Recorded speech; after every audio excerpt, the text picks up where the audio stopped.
Selamat sore, Assalamualaikum warahmatullahi wabarakatuh, dan salam sejahtera bagi kita semua. Ketemu lagi dengan saya. Pada video kali ini saya akan menyampaikan lanjutan dari materi tentang teknologi internet, yaitu mengenai domain dan hosting. Nah, pada pertemuan ini maka saya akan menyampaikan terkait dengan domain dan hosting ya.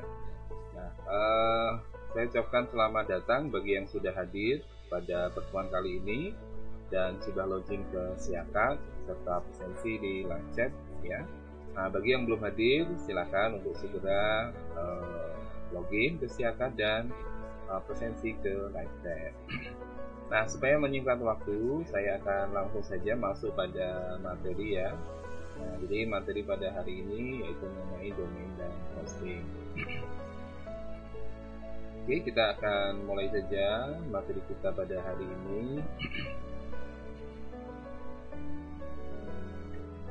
Mengenai domain ya. Nah, sebelum kita masuk kepada domain, kita akan mengenal terlebih dahulu alamat internet ya. Jadi alamat internet ini biasanya berupa URL. URL kepanjangan dari Universal Resource Locator ya.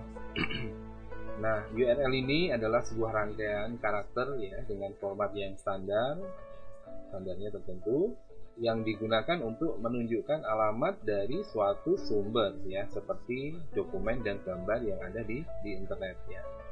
Jadi di sini sumber dokumen dan gambar atau animasi atau sumber daya lain itu disimpan di dalam server ya. Nah, server ini adalah sebuah komputer atau sebuah host ya.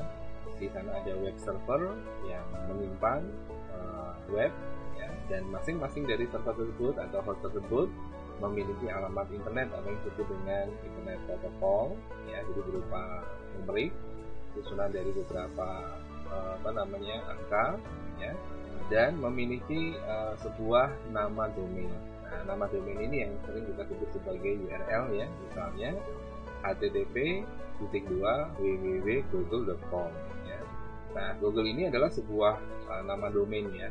Di google.com ini adalah sebuah nama domain. Nah, Google ini juga merupakan nama dari sebuah perusahaan ya. Jadi kalau menggunakan com artinya menggunakan top level domain ya, itu domain yang levelnya tinggi ya, setelah root domain di bawahnya ada top level domain ya. Selain com nanti ada domain lain ya, ada net, ada org, ada mil dan lain sebagainya ya. Nah, sehingga kita bisa mengatakan bahwa domain itu adalah bagian dari sebuah alamat internet ya, karena harus menyebutkan protokolnya.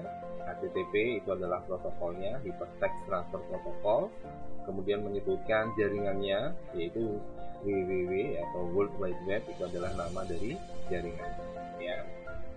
Nah, kalau kita bagi secara sederhana, struktur dari domain itu adalah yang pertama nama jaringan yaitu World Wide Web-nya ini, titik, diikuti nama domain ya, misalnya nama domain Anda, kemudian titik diikuti dengan nama top levelnya ya, top level domain, atau mungkin nanti ada juga yang city level domain ya, country code level domain, itu biasanya berdasarkan negara tertentu. Nah, URL sendiri ini adalah sebagai alamat internet ya, dia berfungsi sebagai referensi ke sumber daya dari web server yang menentukan lokasinya di jaringan komputer. Jadi di mana lokasi itu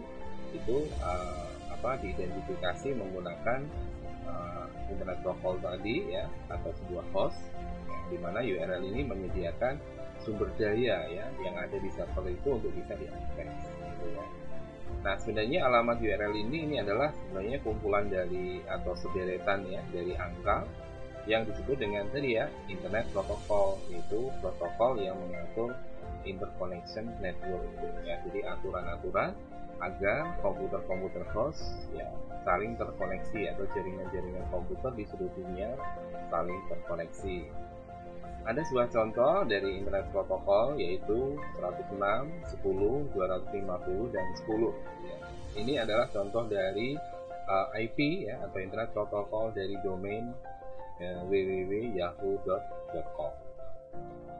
Nah, untuk bisa mengetahui berapa nomor IP dari sebuah domain atau sebuah URL ya secara lengkap ya, kita bisa memberikan perintah ping ya ini. Jadi perintah ping ini adalah perintah untuk mengetahui nomor IP dari sebuah domain ya, atau bisa juga digunakan untuk mengetahui konektivitas ya, interconnection networknya tadi ya, dari komputer tempat kita memberikan perintah ping tadi ke komputer yang dituju ya. Nah, indikasinya adalah dengan adanya replay ya, replay from. Nah, ini artinya bahwa komputer yang kita ping ya, dengan kita mengirim paket data. Jadi ping ini mengirim paket data yang ukurannya kecil ya, hanya 32 bytes ya. Kalau kemudian di replay oleh komputer yang kita ping tadi ya, misalnya www.yahoo.com, maka di situ akan menunjukkan alamat IP atau nomor IP-nya ya. Nah, di sini kita lihat ya, www.yahoo.com itu replaynya dari IP 106.10.250.10. Nah, ini artinya bahwa IP dari www.yahoo.com adalah 106.10.250.10 ya. Waktu untuk bisa ping ke sana di sini ditunjukkan 24 milisecond, time to live-nya adalah 52 ya. Dari 4 paket ping yang dikirim hanya 3 yang berhasil ya. Jadi 4 paket receive 3, yang loss 1 ya. Di sini loss di sini memberikan info request timeout ya. Jadi ada request yang dikirim ke Yahoo ini ya waktu ini. Nah, kemudian untuk mengetahui berapa host yang dilalui ya, atau yang dilewati ya, istilahnya dalam jaringan komputer adalah routing. Nah, untuk bisa mengetahui routing ya, dari komputer tempat kita akses internet ke tempat di mana web server berada, yaitu misalnya yahoo.com tadi ya, untuk membuka alamat domain atau URL-nya yahoo.com, maka kita bisa memberikan perintah yaitu traceroute ya. Nah, ini disingkat menjadi tracer ya. Ini sebenarnya adalah kepanjangan dari traceroute ya, untuk mentrace ya, menjajaki gitu ya. Routing itu adalah pengiriman data ya, dari satu host ke host yang lain sampai menuju pada host yang dituju ya. Ini jadi artinya diteruskan ya, di routing. Nah, kalau kita lihat di sini threshold ke yahoo.com itu membutuhkan 13 hosts ya, atau 13 host di sini yang terhubung ya, 1, 2, 3 sampai dengan 13. Yang pertama ini adalah nomor IP dari komputer kita, internet protokol dari komputer yang kita gunakan ya, 10.10.118. Kemudian terus keluar ke gateway ya, gateway di mana kita terhubung dengan internet atau layanan internet service providernya. Kemudian terus sampai kepada ini Yahoo ya. Nah, di Yahoo ini alamatnya ya di sini ya. Ini waktunya 24 milisecond ya. Media router fp2.1.media dan seterusnya. Nah, ini IP-nya 106.10.250.11. Ini adalah IP Yahoo ya. Itu cara kita untuk melakukan pelacakan ya, atau routing ya ke domain yahoo.com. Nah, kemudian ada catatan agar mudah diingat ya, bagaimana IP atau internet protokol tadi agar mudah diingat, maka digunakanlah domain ya. Karena apa? Manusia lebih mudah mengingat nama ya, nama domain ya, dibandingkan dengan angka ya. Maka diciptakanlah DNS yang kemarin sudah kita bahas, yaitu sistem nama domain. Nah, sistem domain ini akan memudahkan kita untuk mengingat nama dibandingkan angka. Jadi mengingat nama. Jadi kalau kita ketemu orang kenalan, kita lebih mudah mengingat mengingat nama dibandingkan angka, misalnya nomor telepon atau nomor HP dari orang yang kita kenal. Itu akan lebih sulit ya dibandingkan dengan mengingat namanya ya. Nah, dengan demikian kalau kita disuguhi dua pilihan ini ya, antara www.yahoo.com dengan 106.10.250.10 ya, kita akan lebih mudah mengingat yang www.yahoo.com ya, dibandingkan dengan mengingat nomor IP dari yahoo.com. Nah, dengan adanya domain name system ya, sistem dari nama domain ini akan digunakan sebagai pengganti alamat angka yang dikenal dengan ya, domain name system ini ya. Jadi nama dari domain ini akan mewakili nomor IP ya, atau istilahnya adalah translation. Jadi bisa dari domain mengetahui nomor IP, atau bisa dari nomor IP mengetahui nama domainnya. Nah, di dalam domain name system nanti akan dikenal adalah sebuah nama domain ya. Di situ ada levelnya, ada yang top level domain atau TLD. Nah, ini biasanya menggunakan ekstensi com, kemudian net, org ya, gov, edu, mil, dan misalnya untuk negara menggunakan ID misalnya. ID ini adalah negara Indonesia ya. Kemudian untuk com itu komersil ya, jadi untuk perusahaan. Net itu network ya, biasanya untuk perusahaan jaringan atau penyedia layanan telekomunikasi dan jaringan komputer. ORG ini biasanya untuk organisasi gitu ya, untuk yayasan dan sebagainya. Lalu gov atau governor ini yang dipakai untuk pemerintahan ya, kalau di luar negeri menggunakan gov, kalau di Indonesia menggunakan go ya, go.id, artinya itu pemerintah Indonesia ya. Lalu edu ini biasanya untuk education, jadi untuk alamat-alamat dari universitas atau perguruan tinggi ya, tapi ini di luar negeri. Mungkin di Indonesia juga sudah mulai banyak yang digunakan ya ini ya. Kemudian mil ini adalah militer ya, untuk domain-domain atau web dengan resource ya, yaitu dari kemiliteran.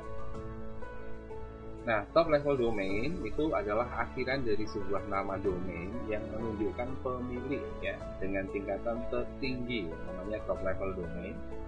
Dengan domain tersebut serta dia merupakan kategori ya dari suatu domain. Jadi dia menyebutkan atau bisa dikatakan kelompok ya, kelompok domain gitu ya, atau kategori dari sebuah domain. Contoh misalnya alamat URL dengan top level domain misalnya adalah ID ya misalnya. Nah, maka di sini co.id, google.co.id, co-nya ini adalah company, ID-nya adalah Indonesia. Berarti top level domainnya adalah Indonesia. Kemudian http wikipedia.org. Nah, ini top level domain yang tidak punya sub level domainnya, yaitu org. Nah, jadi di situ adalah sebuah organisasi gitu ya, atau sebuah yayasan ya, yang resource-nya ada di internet. Nah, kemudian yang pertama yaitu yang global ya, global top level domain ya. Ini biasanya kalau global top level domain ini terdiri dari 3 huruf ya atau lebih. Ekstensi yang masuk di dalam jenis GTTLD ini adalah bisa digunakan secara bebas ya, kecuali mil ya, militer, gov, government itu nggak boleh digunakan secara bebas ya. Untuk perusahaan, untuk pribadi, untuk yayasan, untuk organisasi nggak boleh menggunakan ini, karena mil dan gov ini awal mulanya digunakan oleh pemerintah Amerika Serikat. Nah, di Indonesia menggunakan .mil.id, jadi militer tetapi ada top level domainnya untuk CCTLD ya, country code level domain yaitu ID ya. Ini sudah bisa digunakan di pemerintahan ya, termasuk GoID yaitu menggantikan gov, artinya adalah pemerintahan di Indonesia. Nah, lalu ada sub GTLD ya, sub dari global top level domain. Nah, biasanya ini dimiliki oleh perusahaan atau organisasi atau asosiasi atau instansi pemerintah, bisa juga individu yang ada di bidang-bidang tertentu, misalnya yang disponsori, ada aero, ada klub, ada museum. Kalau yang tidak disponsori dari top level domain itu ada biz, ada info, ada name, dan ada pro ya. Jadi biasanya bedanya kalau disponsori ya, dia ada sponsornya ya. Nah, sponsor ini yang nanti akan memberikan support terhadap domain-domain STLD ini ya, sub top level domain ini. Nah, yang tidak disponsori ya artinya bisa digunakan oleh pribadi, oleh individu atau oleh perusahaan ya, dengan cara kita harus membayar ya nama domain atau sub top level domain sesuai dengan nama domain yang kita beli nanti ya. Nah, kemudian yang kedua adalah country code top level domain ya, CCTLD. Nah, country code top level domain ini adalah ekstensi yang digunakan untuk website yang ada di negara tertentu ya. Misalnya ID berarti dia ekstensi yang khusus disediakan untuk website yang ada di negara Indonesia. Kemudian JP ini untuk negara Jepang, ya. Kemudian AU itu adalah untuk negara Australia, ya. Nah, jadi setiap negara itu memiliki ccTLD yang berbeda-beda ya, satu sama lain ya. Tujuannya untuk menunjukkan itu adalah sebuah country code ya, yaitu kode negara gitu ya. Nah, kemudian yang ketiga, infrastructure top level domain ya, atau ITLD ya. Nah, biasanya ekstensinya ini ARPA atau root ya. Nah, ekstensi ini biasanya digadang-gadang untuk mengkhususkan project infrastruktur tertentu ya. Kita tahu bahwa internet connection pertama kali berasal dari project ARPA ya, oleh DPAN Amerika Serikat atau Departemen Pertahanan Amerika Serikat untuk menyambungkan ya dua universitas sehingga menjadi berkembang 4 universitas, sampai sekarang sudah berkembang di seluruh dunia ya. Dan termasuk domain root ya, ini adalah domain yang sebenarnya dia domain yang paling tinggi. Jadi di bawahnya ada top level domain, di atas dari top level domain ini adalah root level domain ya. Kemudian domain dari GTLD yang lain ya. Nah, biasanya kita mengenal COM ya, nama domain kemudian diikuti COM. Nah, ini biasanya untuk keperluan komersial ya, keperluan yang menghasilkan keuntungan ya. Kemudian .edu ini biasanya untuk institusi pendidikan pasca SMA ya, yang diakreditasi oleh Departemen Pendidikan Amerika ya, bisa sekolah tinggi atau perguruan tinggi atau universitas ya, atau college ya. Nah, kemudian untuk yang .net ini adalah untuk keperluan internet ya, seperti perusahaan penyedia jasa layanan internet dan telekomunikasi biasanya menggunakan .net ya, misalnya Indo.net ya, Des.net ya. Kemudian ada lagi domain GTLD lain, yaitu ONG ya, untuk keperluan organisasi, Gov yaitu untuk keperluan layanan umum administrasi pemerintahan ya, di Amerika Serikat. Nah, contoh lain untuk country code top level domain ya, selain Indonesia tadi ada ada Malaysia.mj, kemudian .xg ya, di top level domain untuk negara Singapura, kemudian .au ini untuk level domain negara Australia, PH adalah Filipina, dan CN adalah negara Cina. Nah, kemudian untuk yang sponsor dari top level domain tadi ada Aero itu dipakai untuk situs industri transportasi udara ya, jadi disupport oleh industri transportasi udara, nama domainnya ya. Kemudian .asia ini untuk situs-situs perusahaan, organisasi, serta perorangan mungkin ya, yang di wilayah Asia Pasifik atau berada di wilayah Asia Pasifik. Kemudian .cat atau Katalan ya, ini sebenarnya digunakan untuk situs komunitas linguistik ya, di komunitas bahasa dan budaya dari negara Katalan ya. Lalu ada sponsor top level domain yang lain, yaitu COOP ya. COOP ini adalah untuk situs asosiasi koperasi ya. Jadi asosiasi yang bergerak di bidang keuangan ya, atau usaha koperasi. Kemudian ada INT, ini biasanya digunakan untuk organisasi perjanjian internasional ya, digunakan oleh organisasi untuk perjanjian internasional antara pemerintah ya. Lalu ada .jobs ya. .jobs ini digunakan untuk manajer dari sumber daya masyarakat, untuk manajemen sumber daya manusia. Jadi untuk rekrutmen, untuk pengadaan karyawan, untuk penerimaan pegawai, ini menggunakan .jobs. Nah, kemudian untuk sponsor top level domain yang lain ada Mobi. Mungkin ini jarang kita dengar, tetapi ada ya, .mobi. .mobi ini digunakan untuk penyedia dan konsumen produk layanan mobile ya, seperti Nokia ya waktu itu ya, terus kemudian ada Sony Ericsson ya, dan lain sebagainya itu menggunakan Mobi. Lalu .museum ini khusus memang digunakan untuk asosiasi manajemen domain museum. Kemudian untuk .pos ini untuk layanan umum pos ya, PT Pos, disponsori oleh Universal Postal Union ini di Amerika Serikat ya. Oke, kemudian .tel. Nah, .tel ini adalah untuk bisnis dan bisa juga digunakan oleh individu untuk mempublikasikan data kontak ya, data kontak individu nama, nomor telepon, alamat ya. Nah, ini .tel ini bisa digunakan ya, yang disponsori oleh Telnik ya, Telnik Ltd ya, Limited. Kemudian .travel. Nah, ini mungkin jarang kita temui tapi ada ya. .travel ini biasanya digunakan untuk organisasi travel, penerbangan, pelaku bisnis perhotelan, biro pariwisata, dan lain-lain. Biasanya disponsori oleh Braliance Corporation. Kemudian di Indonesia bagaimana? Nah, di Indonesia adalah contoh dari top level domain ya, yang diwakili yang digunakan untuk mewakili negara Indonesia ya, dan ini biasanya di bawah wewenang pengelola nama domain internet di Indonesia. Nah, pengelolanya ini adalah Pandi ya.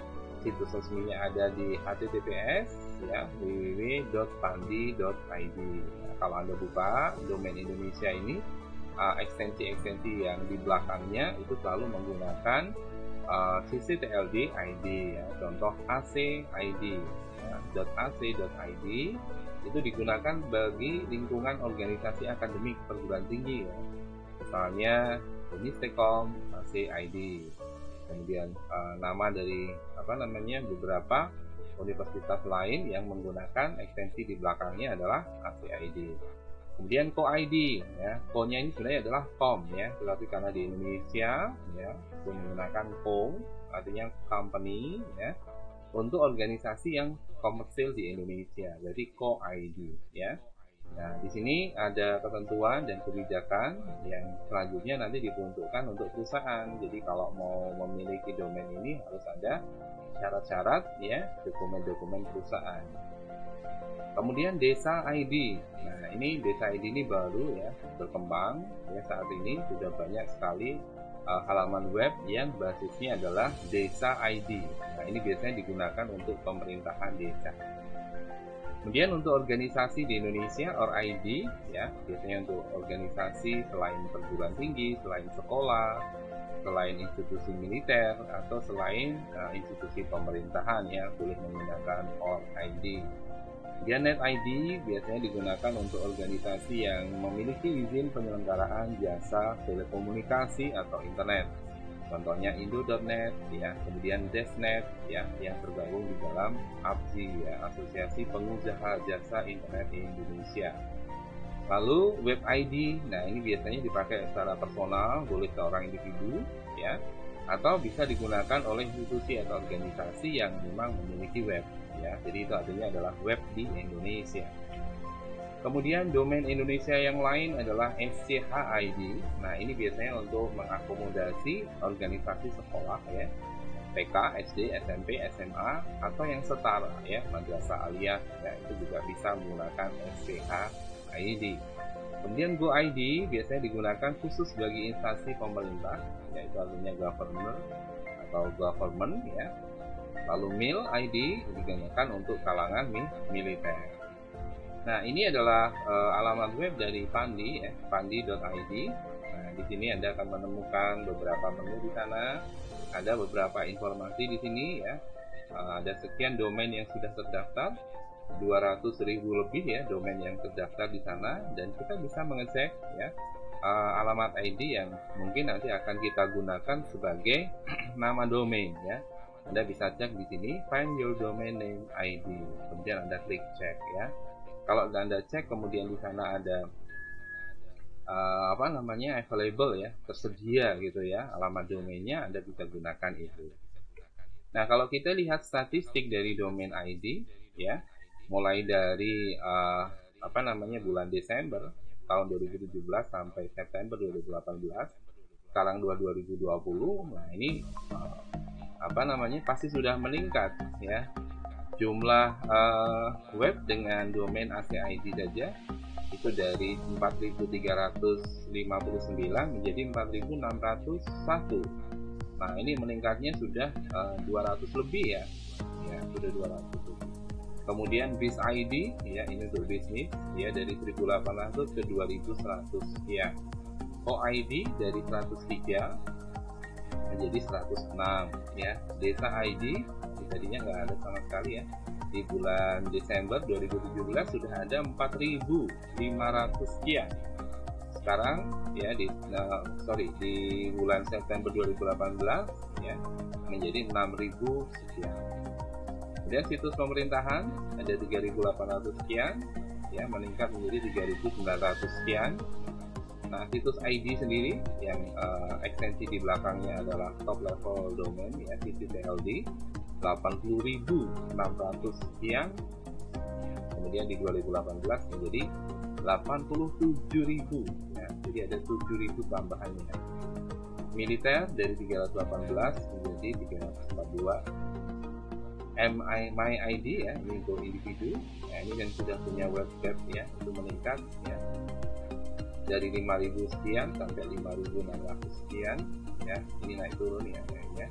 Kemudian NetID untuk perusahaan jasa internet ada 417 ya, di negara Indonesia meningkat menjadi 437, mungkin sekarang sudah 400 sekian.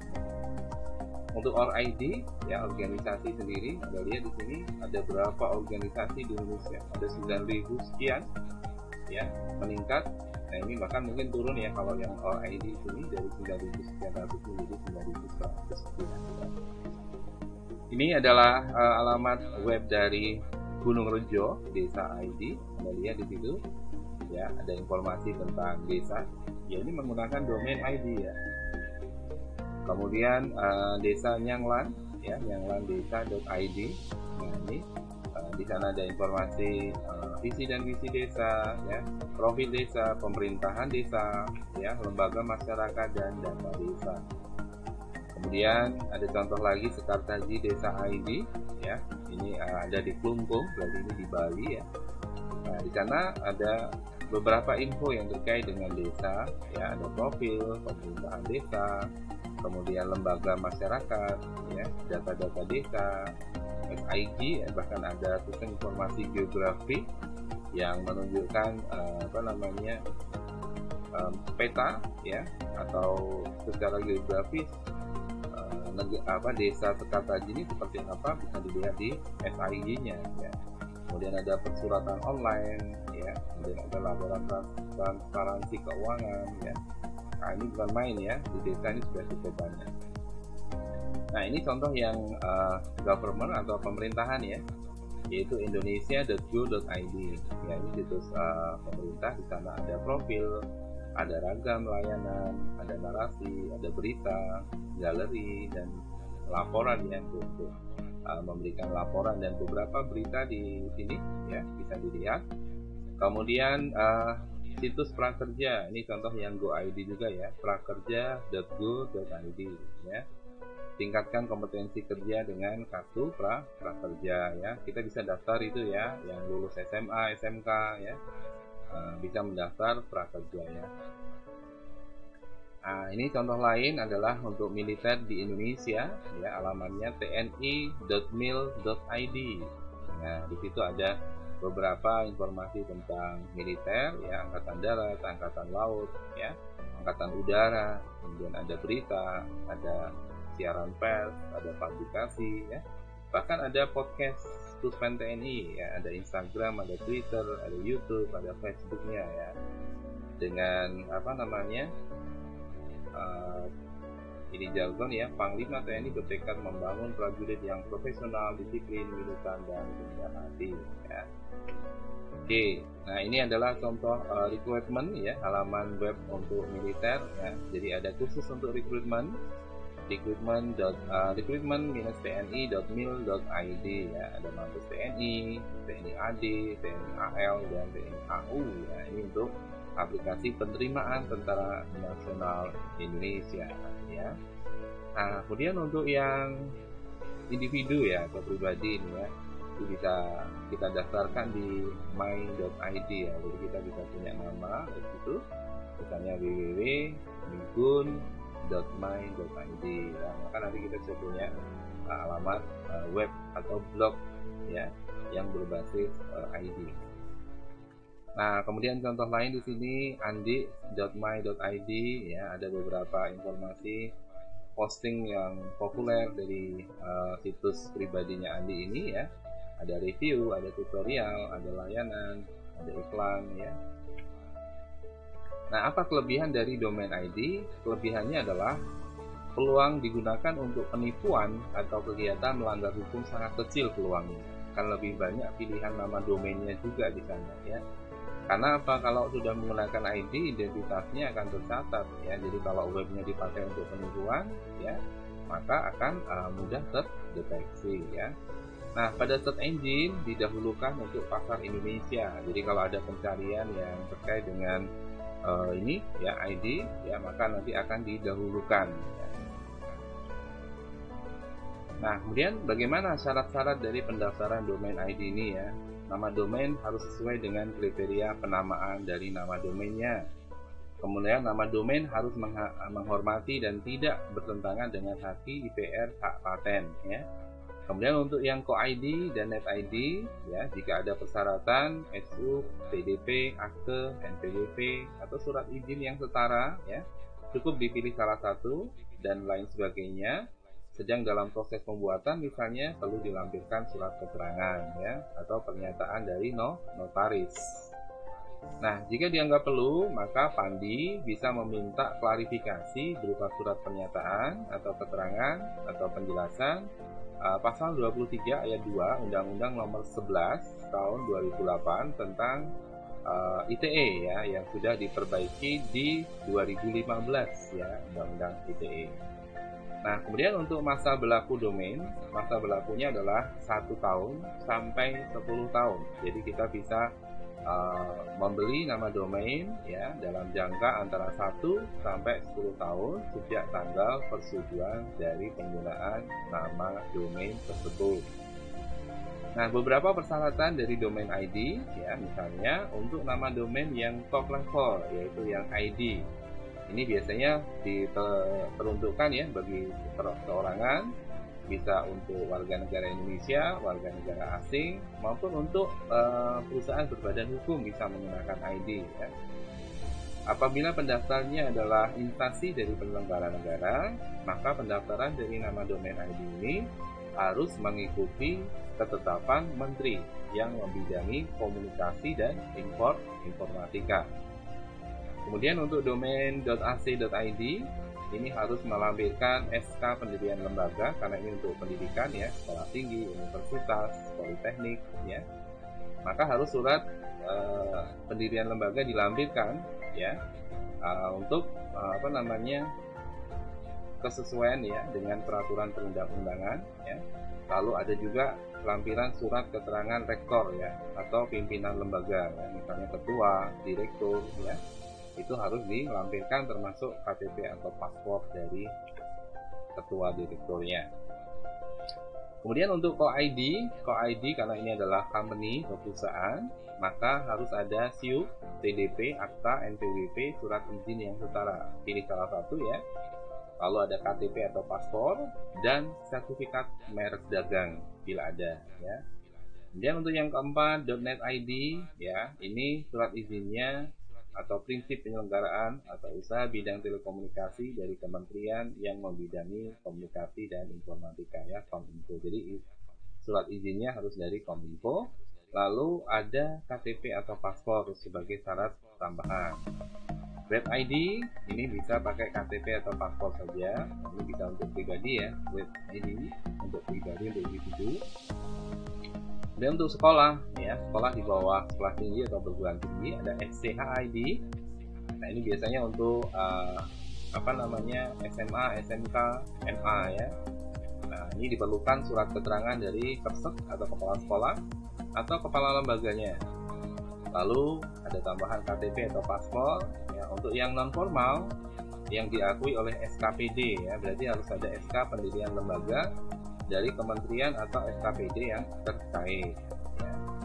Lalu ditambahkan KTP atau paspor. Kemudian untuk yang OR-ID ini perlu akta notaris ya, karena ini adalah organisasi, jadi yayasan atau organisasi itu harus didaftarkan di notaris ya, jadi harus ada akta notaris. Ada surat keterangan ya dari organisasi yang bersangkutan, ditambah KTP dan paspor ya. Nah, untuk militer itu diatur oleh peraturan Panglima TNI, Go-ID diatur oleh peraturan menteri yang membidangi komunikasi dan informatika, BIS-ID ini bisa individu, KTP atau paspor saja salah satu. My-ID bisa KTP dan paspor saja. Kemudian desa.id ini diatur dalam peraturan menteri yang membidangi komunikasi dan informatika. Lalu Ponpes ID, nah ini berarti harus ada surat keterangan dari pimpinan pondok pesantren atau pimpinan lembaga ditambahkan dengan KTP atau paspor ya. Nah, kemudian bagaimana cara kita mengetahui registrar dari sebuah domain dan hostingnya? Registrar di sini artinya siapa yang melakukan registrasi ya, atau bagaimana proses registrasinya itu ya, mulai kapan sampai kapan berlakunya, itu bisa kita lihat di pandi.id/whois ya. Ini untuk registrar domain yang ekstensi di belakangnya adalah ID ya. Nah, ini adalah contoh ya result untuk tcom.ac.id ya. Ini didaftarkan pada 27 Mei 2005 ya, jam 13 siang. Kemudian di-update terakhir 17 September 2019 ya, jam 11 siang. Expirednya yaitu 1 Oktober 2021 sampai jam 23:59 ya. Statusnya di sini adalah client transfer prohibited ya. Kemudian sponsoring registrarnya adalah digital registrar ya, ini berkedudukan di Sleman ya, postal code-nya 55281 di Indonesia. Kemudian nama servernya yang meregistrasi itu adalah rumah web ya, sehingga di sini ada name servernya ada 4 ya, NSID 1, NSID 2, NSID 3 dan 4. Itu rumahweb.com, rumahweb.net, rumahweb.biz dan rumahweb.org ya. Kita juga bisa menggunakan domain tools ya untuk mengetahui alamat domain dari tcom.ac.id. Kita akan menemukan hal yang sama informasinya ya.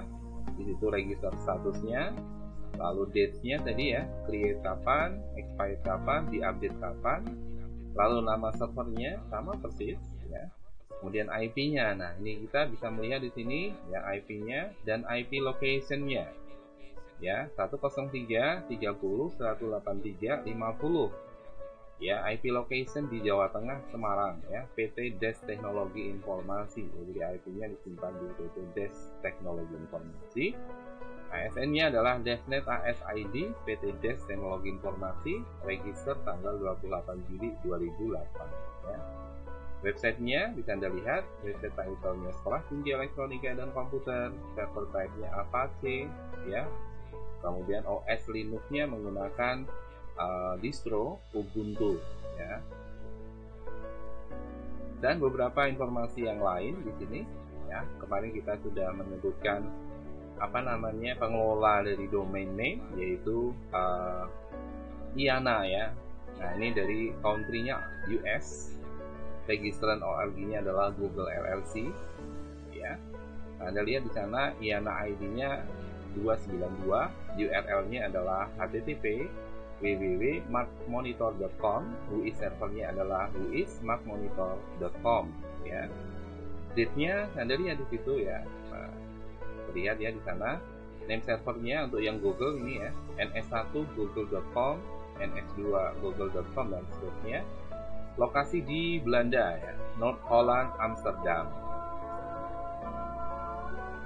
Oke, untuk pertemuan hari ini ya, kita cukupkan materi kita.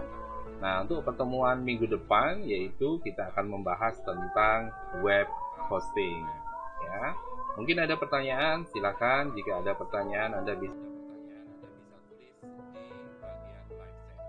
kita bisa menunggu sebentar karena ada azan maghrib.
ada pertanyaan terkait dengan HTTP dan HTTPS ya.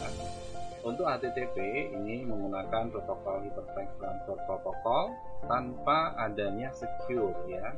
Jadi tidak ada keamanan di sana. Kalau menggunakan HTTPS ya, maka koneksi akan lebih aman karena menggunakan secure socket layer, dan di mana data yang ditransmisikan ini akan dienkripsi ya, sehingga aman dari intruder atau dari hacker ya. Jadi dari kejahatan yang bertujuan untuk mengambil data atau informasi dari data yang ditransmisikan lewat jaringan internet ya. Begitu Mas Fardan Andri Putra ya. Oke, mungkin ada pertanyaan yang lain, silakan Anda bisa tuliskan di bagian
Oke, baik, jika tidak ada pertanyaan, maka kuliah hari ini kita selesaikan ya, kita tutup. Terima kasih atas perhatian Anda semuanya. Apabila Anda merasa materi ini bermanfaat, ya silakan Anda like video ini, ya Anda like channel ini, dan Anda subscribe. Ya, saya ingatkan yang belum subscribe, silakan untuk segera subscribe dan klik tombol lonceng ya untuk mendapatkan notifikasi kalau ada kuliah live streaming teknologi internet ini. Terima kasih atas perhatiannya. Ketemu lagi insyaallah minggu depan. Wassalamualaikum warahmatullahi wabarakatuh dan salam sejahtera. Tetap jaga kesehatannya.